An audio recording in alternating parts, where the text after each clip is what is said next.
Ki khubor ka Batisi TV. Lawan Rashapi da ka Orange Nissan Lumso po near Fire Brigade Shillong. Admissions are open at BDW International School. Enroll now.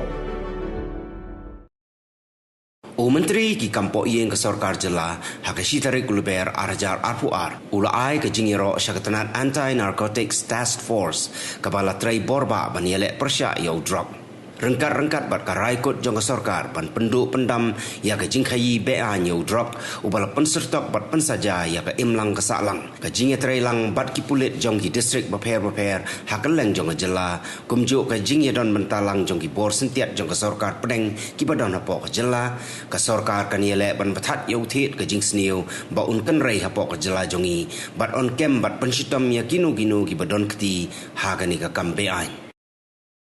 The mandate of the government is to see that all the illegalities could be wiped away. And I cannot deny the fact that drug is creating a social disorder and also is increasing everywhere.